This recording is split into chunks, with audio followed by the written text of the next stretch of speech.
the magic of Skype. I do believe she is waiting patiently for us. Or did we lose her? Oh, there she is. Michelle Waterson, how are you? Wonderful. How are you?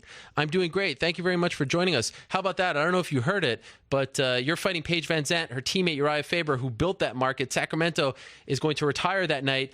I thought already that you were walking into enemy territory. Now I feel like you're really walking into enemy territory. At the end of the day, a fight's a fight. I don't think anybody's my enemy. It's just where she trains. Okay. So I think I'm going to get some love from Sacramento. I think you will as well. I was just wondering, opining. It's going to be a very emotional night, and what an honor for you to be headlining that show on Fox, on Big Fox. What was your reaction when you got the call? Paige has been built up. She's a big star now. She's got a lot of momentum. You're going to be her opponent on Big Fox.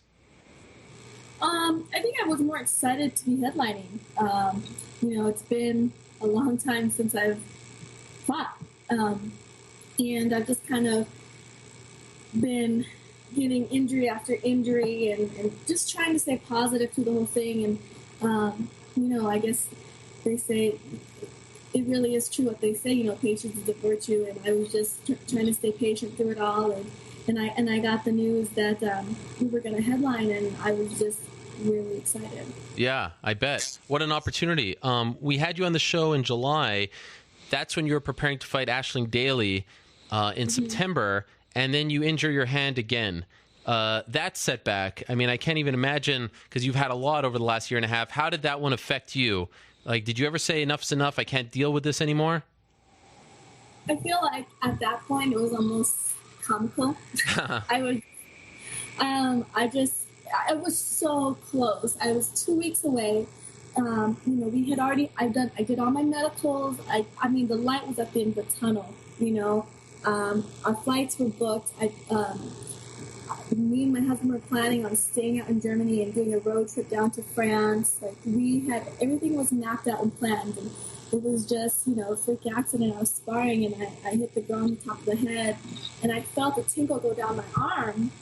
And I was like, okay, that's just your bone getting used to punching again.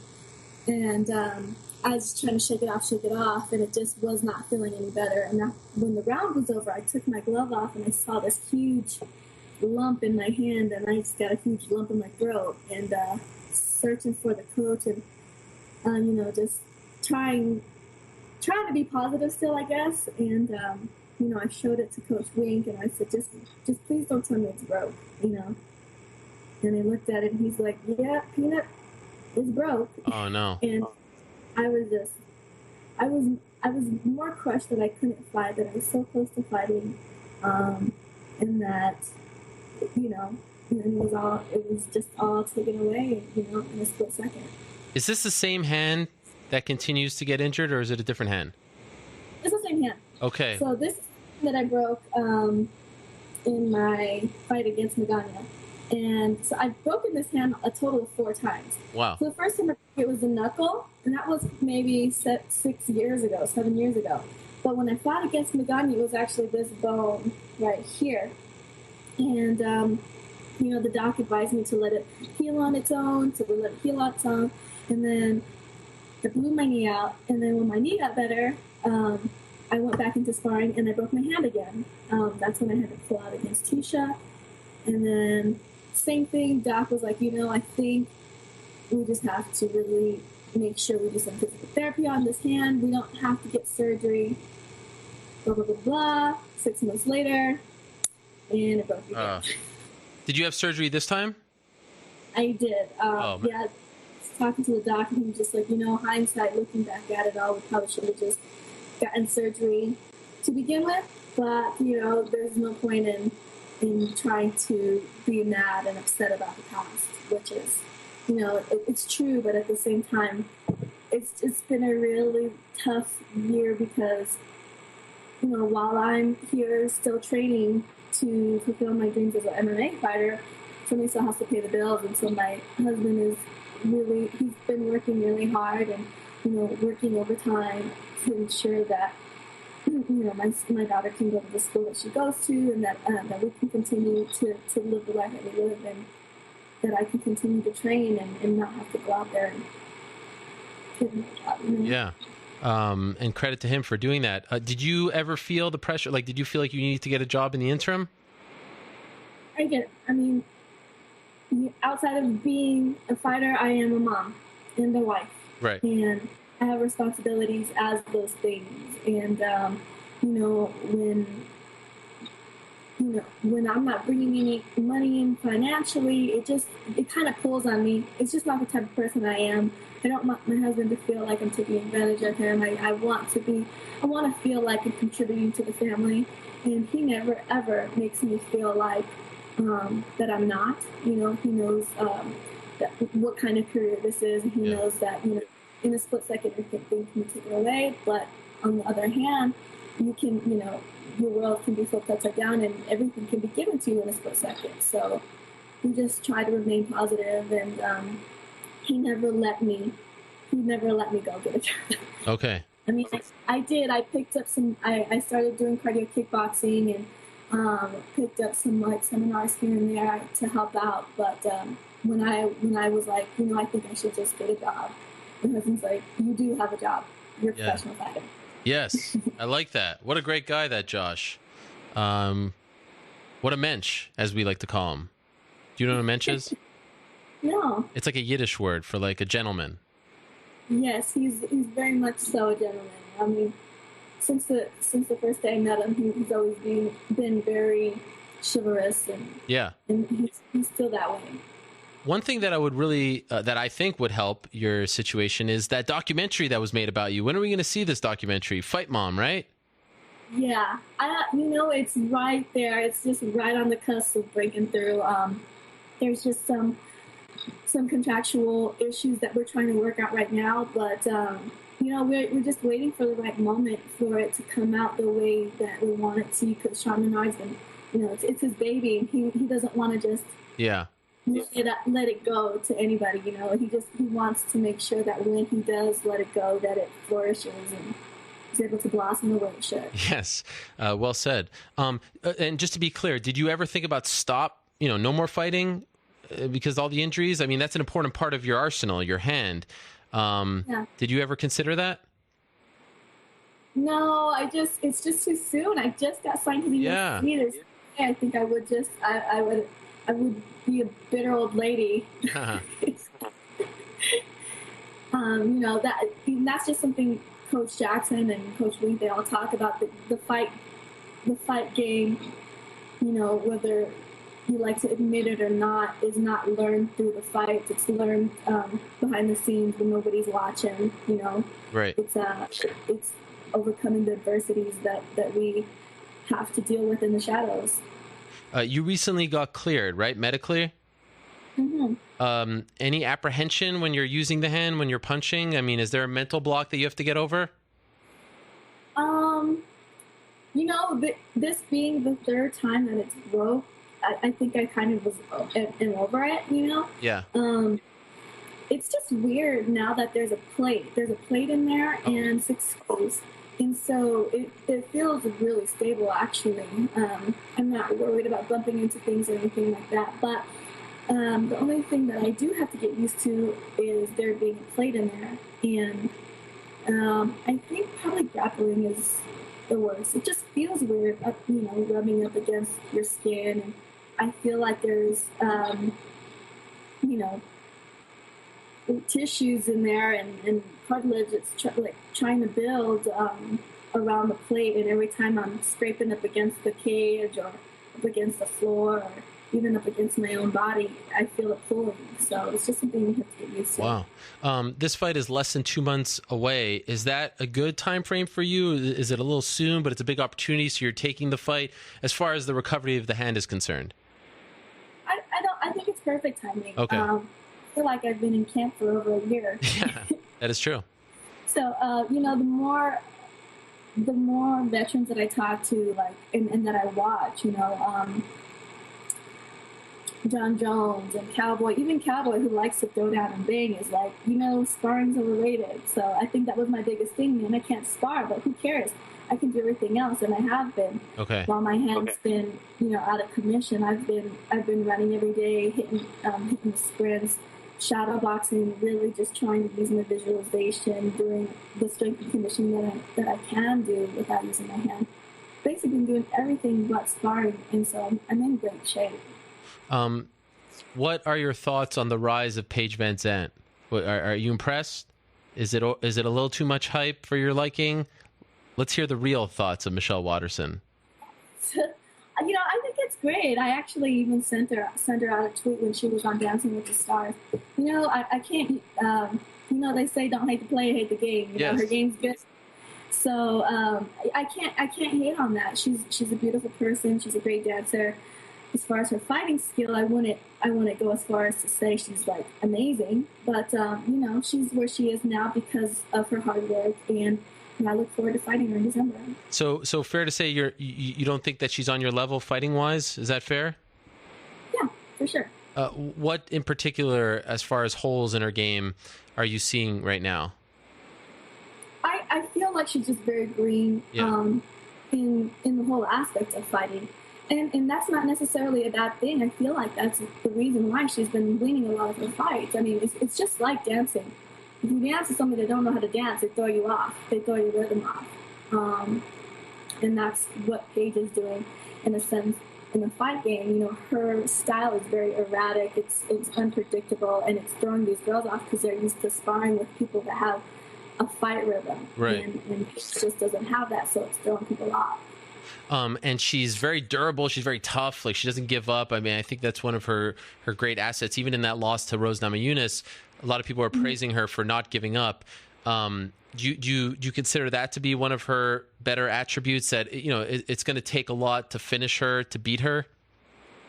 Yeah. I guess, I mean, durability is an asset, but I also think it's dangerous. I don't think you should be okay with taking that much damage. It's not good for the brain. Interesting. So you're not a big fan of durability? I mean, at the end of the day, we all have our instincts. It's fight or flight. It definitely has a fight instinct, but, durability can only take you so far until you're only surviving. Sure. What about that kick that she landed back in August against Beck Rawlings? Were you impressed by that? I feel like she's been prepping that kick for a long time. I went back and watched a lot of her other fights against some of the other girls, and even against Rose, out of desperation in the third or fourth round, I think she came out with it. So it's not like, I don't think it was like pulled out of her butt, Right.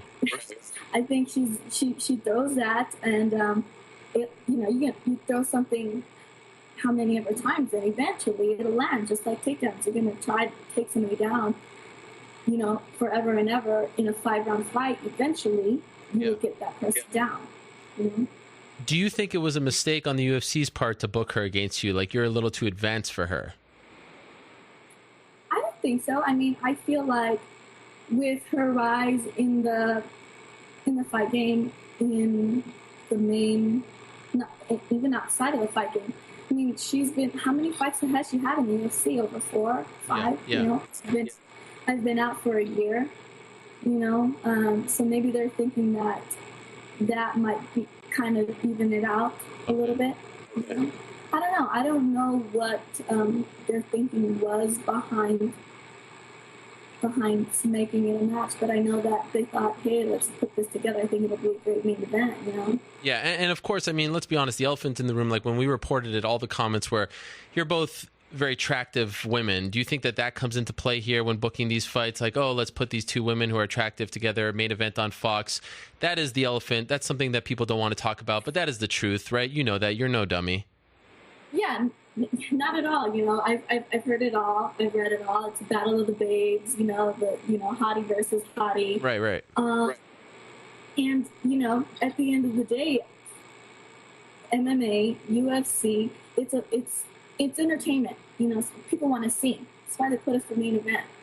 Yeah. So I'm not going to knock it. I'm just going to roll with the punches. And if being the correct event, then I'm gonna take it. Yeah.